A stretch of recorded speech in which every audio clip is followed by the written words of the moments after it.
Hola, sean bienvenidos a un nuevo video acá en mi canal. Hoy les voy a hablar sobre la primera comunidad autónoma, la primera autonomía española que existió.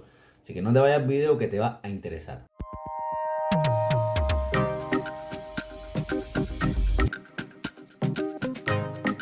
Bueno, esta información principalmente nosotros los cubanos no la sabemos, o yo diría la gran mayoría. La gran mayoría. Nosotros no nos enseñan esta parte de la historia, ya que tenemos tanto vínculo con España. Pues en este les voy a comentar este artículo, así que compartan la información principalmente para que lo vean mucha gente y se enteren de la realidad.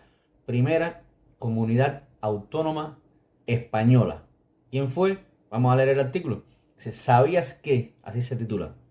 Cuba fue la primera comunidad autónoma de España. Pues efectivamente, Cuba fue comunidad autónoma, autonomía de España, es decir, española, comunidad autónoma española. Vamos a seguir. La mayoría de las personas piensan que el estado de las autonomías comenzó en España de la mano de la Constitución española de 1975 tras la transición. Sí, cuando hablan de la transición es de la dictadura a la democracia. Pero la realidad es que hubo varios precedentes de comunidad autónoma en la historia. En España en particular, por ejemplo, durante la Primera República se preveía que España se convirtiera en un estado federal compuesto por diferentes estados. Y en la Segunda República se aprobaron los estatutos de Cataluña, País Vasco o Galicia. Las conocidas como nacionalidades históricas no fueron las primeras con estatus de autonomía. Casi siempre se cuenta que los primeros estatutos de autonomía se concedieron a Cataluña, Euskadi y Galicia, que por eso son conocidas hoy en día como nacionalidades históricas. Pero lo cierto es que mucho antes de la Segunda República Española ya hubo otra comunidad autónoma dentro de España.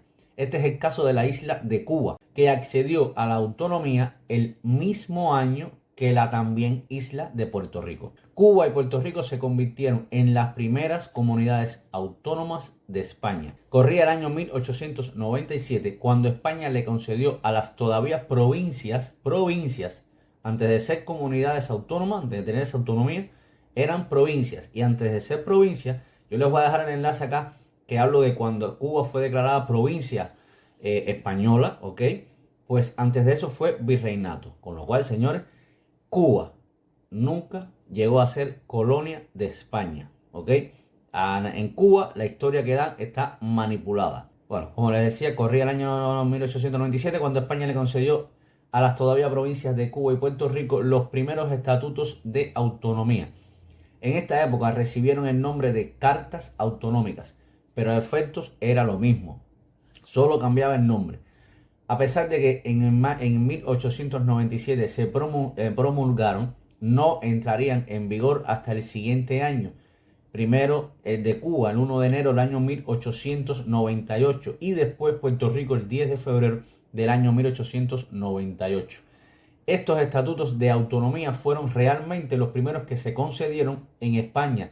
De esta manera se autorizaba sendos gobiernos de carácter autonómico, así como el sufragio universal, ¿sí? Las votaciones, ¿ok?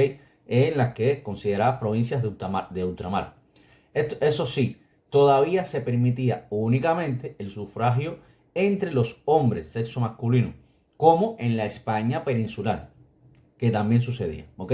Si no era que en la autonomía, sí, no, en España peninsular solamente votaban los hombres. Estamos hablando de aquella época, ¿ok? El voto femenino no se aprobaría hasta el año 1933, durante la Segunda República. También Guinea Ecuatorial constituyó una comunidad autónoma. Dice, por eso, las primeras comunidades autónomas españolas fueron realmente Cuba y Puerto Rico, aunque el mismo año en que entraron en vigor, sus estatutos de autonomía fueron suspendidos por la invasión de Estados Unidos, la injerencia de los Estados Unidos, que yo creo que sabía que se iba a estabilizar la situación, ¿ok? Yo les estoy elaborando un video sobre el Tratado de París, que aquí se menciona, en el cual ahí se violaron los derechos constitucionales de los españoles, porque las personas que estaban en Cuba eran españoles, ¿vale? Les voy a hacer un video sobre eso, se lo estoy preparando, pero yo Estados Unidos, como potencia emergente, al fin necesitaba que el imperio español ya terminara de claudicar y sabía que dándole esta situación de autonomía a Cuba, a Puerto Rico, y bueno, también estamos hablando que podía extenderse, ¿no? A otras como Filipinas, etcétera.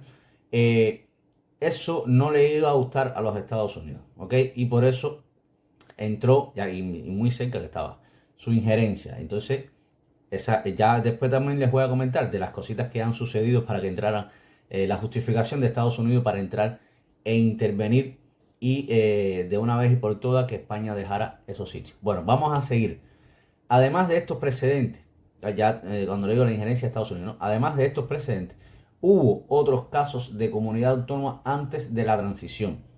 Antes de la transición, recuerden que fue el año 1975, fue cuando comenzó. En el año 1963 se redactó la Ley de Autonomía de Guinea Ecuatorial, que entraría en vigor el año siguiente. A principios de los años 70 se redactó el borrador para el Estatuto de Autonomía del Sahara Occidental, aunque en este caso nunca se aprobaría. El Sahara Occidental nunca llegó a aprobarse.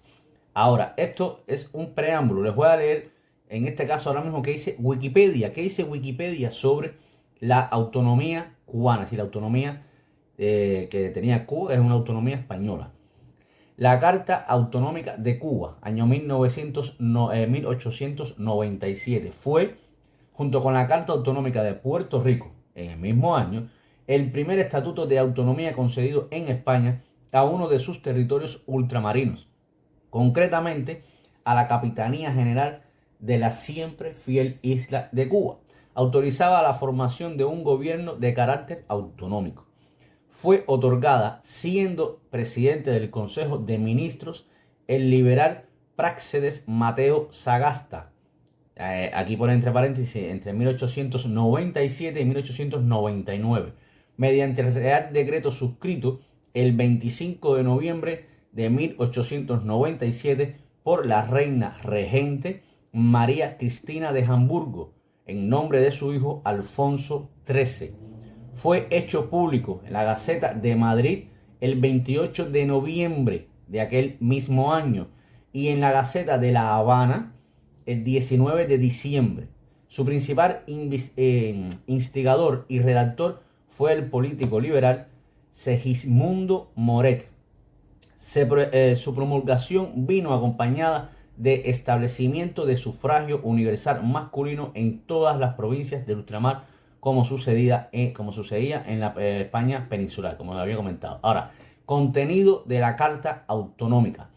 Dice, la carta constaba de 70 artículos divididos en 9 títulos, más 4 artículos adicionales y 2 transitorios. Se establecía un parlamento insular, dividido en una Cámara de Representantes, y aquí pone entre paréntesis, 65 miembros electos cada 5 años, uno por cada 25.000 habitantes, y un consejo de administración, y ponen entre paréntesis, 18 electos por mitades de cada 5 años y cada 2 años y medio, y 17 de designación vitalicia, con competencia para regular sus presupuestos de ingresos y gastos y todos los asuntos locales de la isla, así como potestad en materia de gracia y justicia, gobernación, hacienda y fomento. Todo eso era es decir, todo eso tenía jurisdicción la comunidad, ¿vale? Mientras las Cortes y el Ejecutivo español se reservaban lo relativo a Estado, Marina y Guerra. Su representante sería un gobernador general, elegido por el rey a propuesta de las Cortes, que ejercerá en nombre de la metrópoli la autoridad suprema. La facultad de legislar correspondería a las cámaras insulares, con el gobernador general. El gobierno isleño o despacho estaría presidido por un secretario designado por el gobernador y conformado por 5 secretarías responsables ante el Parlamento, las de Gracia y Justicia, de Hacienda, de Instrucción Pública, de Obras Públicas y Comunicaciones y de Agricultura, Industria y Comercio. Además, se mantendrían las diputaciones provinciales de Cuba. ¿Cuáles eran estas diputaciones? Pinar del Río, La Habana, Matanzas, Santa Clara, Puerto Príncipe y Santiago de Cuba. Y los municipios, es decir, también los municipios y la isla seguiría eligiendo 30 diputados y 16 senadores en las Cortes Españolas. Repito, la isla seguiría, es decir, ya lo estaba haciendo, eligiendo 30 diputados y 16 senadores en las Cortes Españolas.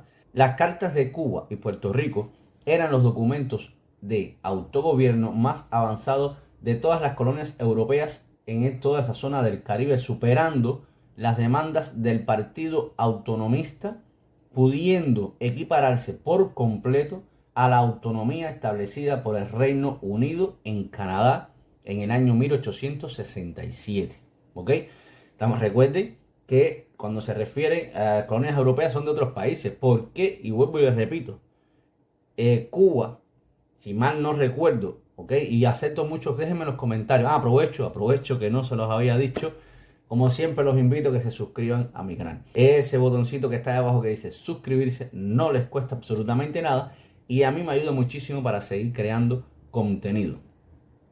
Vamos a seguir. Dice, cuando les decía que cuando habla de colonias europeas, son los otros imperios, sí, tenían colonias. España, lo que, por lo menos yo les estoy hablando lo que he leído de Cuba, respecto a Cuba. De otros sitios no he leído, ¿vale? No he leído. Pero lo poco que he leído, lo que implantó, porque también estaba viendo que en México sucedía, virreinato de la Nueva España, ¿ok? Y bueno, les invito a que vean el video, se los voy a dejar acá en los comentarios cuando hablo de cuando se estableció como provincia a Cuba. Desarrollo y final del autogobierno. Vamos a terminar ya el video. Dice, el régimen autonómico entró en vigor el 1 de enero del año 1898, jurando el nuevo gobierno insular ante el gobernador Ramón Blanco. Su presidente era José María Gálvez Alonso, líder de los autonomistas cubanos. El abogado Antonio Gobín se entregaba ese se entregaba de gracia y justicia. Ese era el encargado, Antonio Gobín. El marqués de Montoro, Rafael Montoro, que era el de Hacienda. El doctor Patricio Zayas, de Instrucción Política. El doctor Eduardo Dols, de Obras Públicas y Comunicaciones.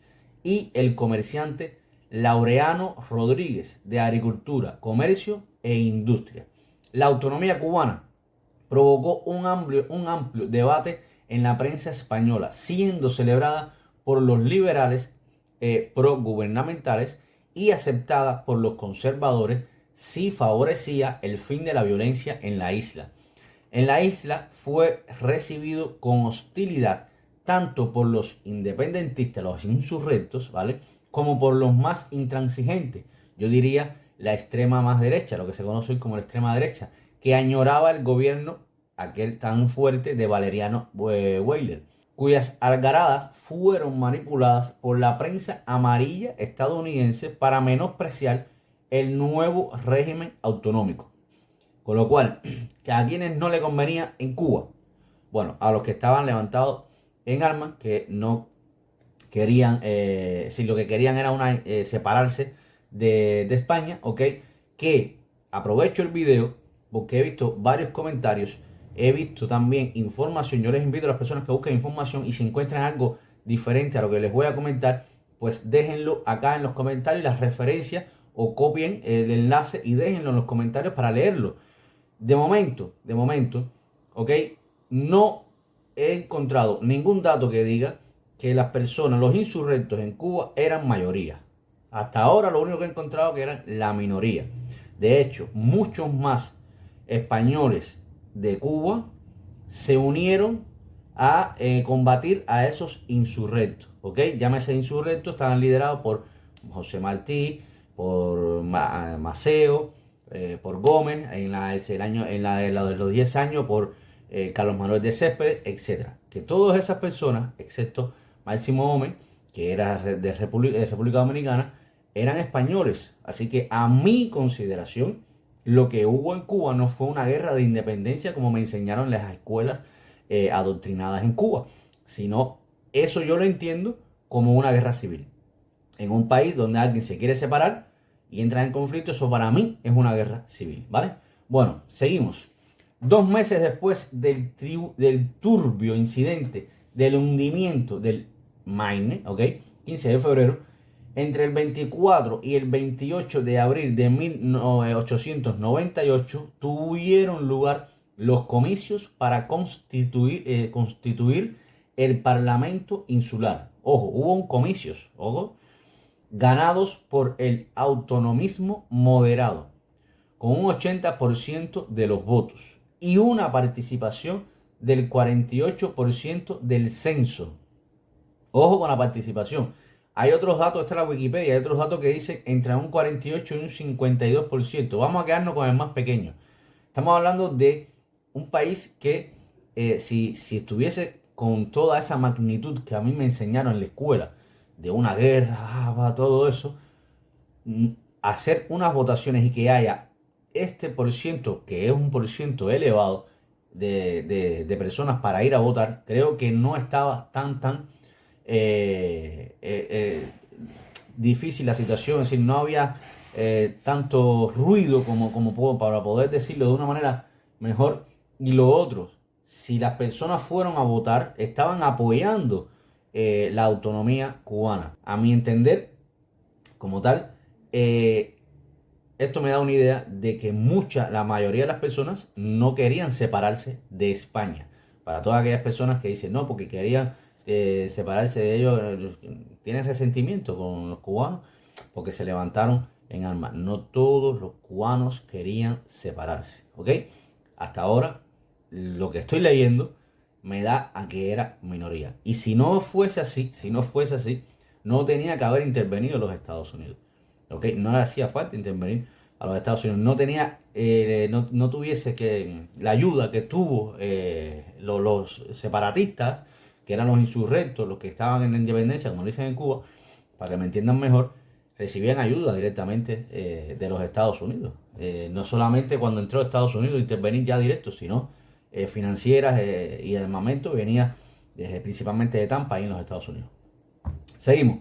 Sin embargo, la guerra hispano-estadounidense impidió el pleno desarrollo del autogobierno. El 3 de agosto se suspendieron las cámaras insulares, disueltas definitivamente el 28 de octubre por el Tratado de París del 10 de diciembre de 1898. El gobierno de España renunció a su soberanía sobre Cuba. Yo no diría que renunció, la obligaron a renunciar, ¿ok? Lo que en ese Tratado de París, que yo le haré un video, para mí no era ni prácticamente, no estamos tratando nada, no estamos discutiendo nada. Llegó a Estados Unidos, puso sus condiciones de lo que hay es esto, y no queda de otra. Con lo cual presionando porque podía peligrar otros territorios de España, como por ejemplo Canarias, Baleares, etc. Renunció a la soberanía de Cuba sin que las instituciones isleñas fueran consultadas. Y esto es un tema muy importante. Voy a terminar. Lo que dio paso a su ocupación por los Estados Unidos hasta el año 1902.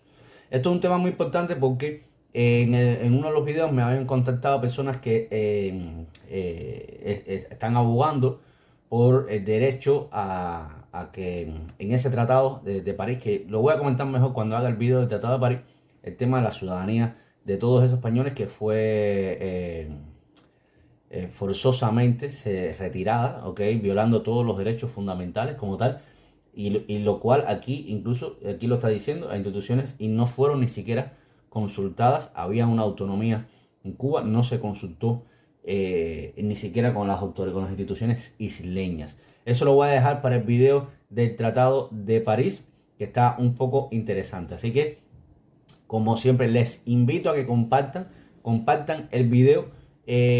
Bueno, no voy a seguir hablando porque ya la otra información es para no mezclarla con el otro video que quiero hacerle. Vamos a resumirle el video, ¿ok?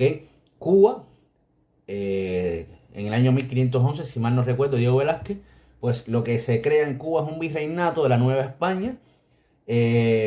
Para el año 1812 con la Constitución de Cádiz, pues forma ser parte de provincia española. Hubo una interrupción en el camino. El rey Fernando III, me parece, no me acuerdo el nombre, lo dije en el video anterior. Pero bueno, ya a partir en el año 1837 entra en vigor como provincia de nuevo española. Y para el año 1897, pero entrando en vigor en el año 1898, es comunidad autónoma española. Es decir, todas las personas en ese territorio eran españoles, ¿ok? Y con ese Tratado de París, que se violaron todos los derechos, se forzó y sin consulta previa a todas esas personas que se quedaron apátridas. Estamos hablando de que el Tratado de París se firmó el 10 de diciembre del año 1898 y hasta el 20 de mayo del año 1902 Cuba no se constituye como una república, como una soberanía. Estuvo ocupada por los Estados Unidos. Es decir, ahí hubo casi 4 años de que las personas que estaban en Cuba no tenían ciudadanía, no tenían nacionalidad reconocida, estaban apátridas, que eso también viola los derechos fundamentales. No soy abogado, ¿ok? Solamente estoy buscando información y se las comparto a través de mi video. Déjenme acá en los comentarios qué ustedes creen, si sabían de esto, compartan la información. Sé que muchísimos cubanos desconocen de esta parte de la historia. Como siempre les digo, nos vemos en un próximo video. Revisa en los comentarios que voy a dejar información importante. Nos vemos en un próximo video. Chao.